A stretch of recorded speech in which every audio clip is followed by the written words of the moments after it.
been about a year and a half since we showed anything from The Last of Us Part 2. In that time, we've really been kind of like heads down, quiet, because we want to make sure we have the proper time to do this game justice.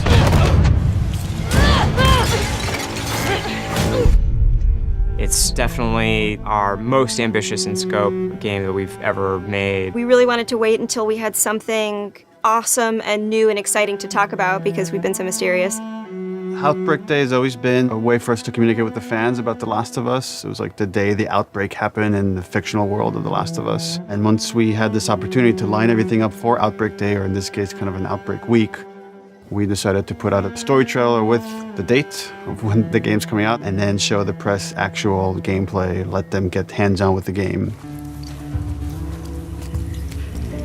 We're always trying to strike a balance of getting people excited for this game, show them a bit more of a glimpse of the themes this game is about, the cycle of violence, this idea of how far would you go to exact revenge to bring justice to the people you love. And then we also show that Joel is back and you get to see him for the first time. What the hell are you doing here? You think I'd let you do this on your own? So we're coming into that first demo in wintertime where snow covers much of the ground, much of the buildings, all the surrounding areas. We see what's life like 25 years after a pandemic has wiped out most of mankind. We pick up Ellie, who was 14 in the first game, is now 19. She's living in the city, Jackson. Which is where Ellie and Joel have been living for the past 4 years in this sweet settlement. What we come upon is their regular day-to-day life. We're coming in on Ellie and Dina, her best friend, patrolling the outskirts of Jackson, looking for infected to clear out to keep the area safe. Ellie and Dina at this point have been friends for several years, but there's been underlying romance between these two characters. From the demo we put at E3, where you saw this festival and this dance, and these two characters kissed for the first time, this demo takes place the day after. And then over the course of the level, they encounter some truly dangerous things. We wanted just across the board to make the enemies more threatening, to raise the tension that we started establishing with the first game. So that means the infected, even the lowest class, the runners, are more dangerous. Something that was really important to us was empowering all of our characters, right, and making them all equal. Ellie, as we saw in the first game, is incredibly capable, but this is a world where you need to be capable to survive, and we wanted to empower everybody. And the way that reflects in combat is, Dina is way more effective. So when we have Dina going out, while she may seem the less hardened character, she knows how to use a gun, she knows how to stealth, she knows how to kill a clicker as well as Ellie.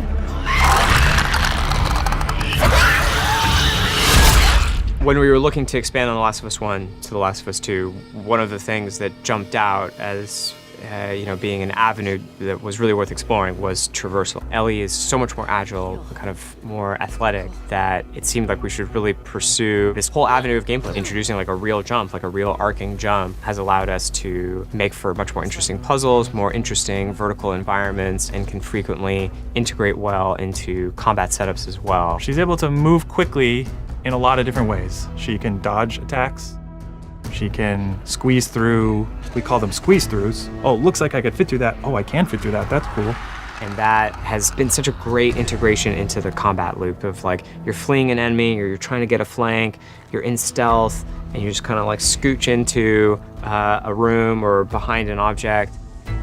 In The Last of Us, you kind of rely on your weaponry. Like, they're frequently the difference between life and death. They're with you for the entire game. A lot of the gameplay choices that you make are based on how you use them, how you evolve them over time through your upgrades. We really wanted to give an opportunity to look at them up close, to interact with them physically. And so the workbench seemed like the ideal place to do that. I think over the course of the level, just talking about the tech for a second of just a snowy environment, we've got all the deforming snow stuff you'd expect, brushing by on horseback a branch and the snow falling and collecting on the horse, like all these things you would expect in a realistic grounded world. We have this weather, the storm kind of kicks up. Over the course of the level, it goes from more of a clear day into a blizzard. It's all just to build this tension of, the mess that they got themselves into. Can they make it safely out? Eventually, they end up in this old abandoned library.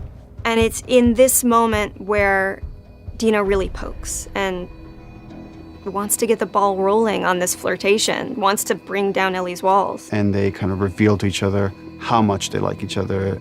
You're infuriating. Have you met you?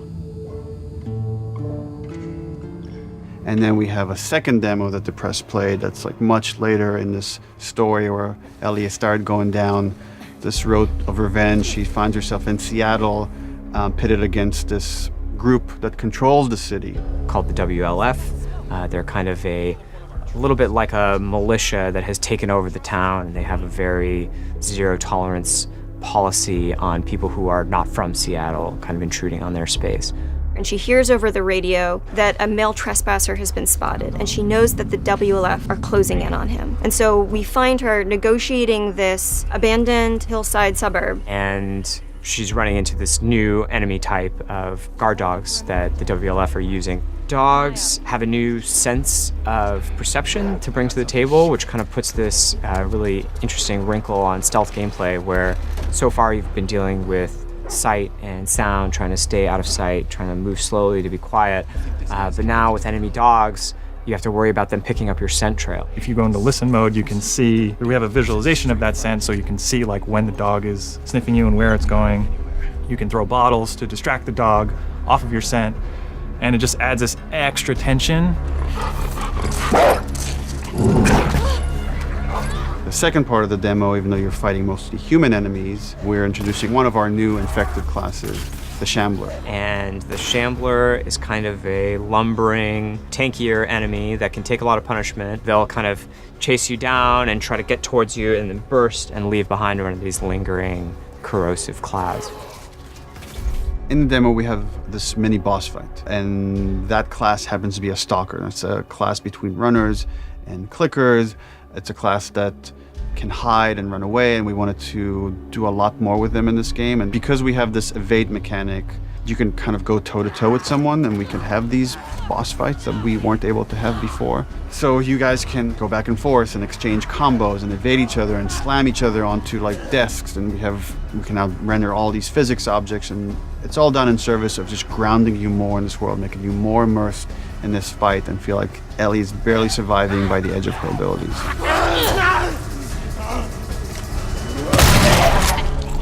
So for The Last of Us 2, we've kind of almost completely overhauled the player upgrade system. For the first time in the game, you're able to learn entirely new crafting recipes just via the upgrade system. These are abilities that make your character feel really different. You are really able to pursue the playstyle of your choice and kind of make the Ellie that you're playing your individual Ellie. We designed the whole experience to be something where it's a balanced stealth experience where you have a lot of tools to escape, you have a lot of tools to evade, you can entirely stealth past everyone. Got something. We'll look into it. And then the other big thing we did to immerse the player is make the human enemies much more threatening. They communicate a lot more between each other. Their AI is much more sophisticated. We rewrote most of the systems for this game. So much of this game is a conversation about the cycle of violence and how do we make violence feel impactful to the player. You can't stop this. Enemies have names. So when you're going around and you shoot someone, you might hear someone yell their buddy's name and they're now upset and agitated, and that changes their behavior. What is it? Someone took him out! We got something. To make a fully realized world, to really honor the impact of this violence, you have to honor every person in it. Nobody's a hero here. The demo is 2 to 3 hours of the game. You're seeing 2 different seasons, 2 different times of the year. It feels like a lot, and it's a tiny fraction of this entire game. And as we get closer to release, we're going to show more and more of the game, but we're going to be very mindful and conscious to not spoil like big things about this game. And I'm just super stoked for people to finally see the whole thing once it's out on February 21st, 2020.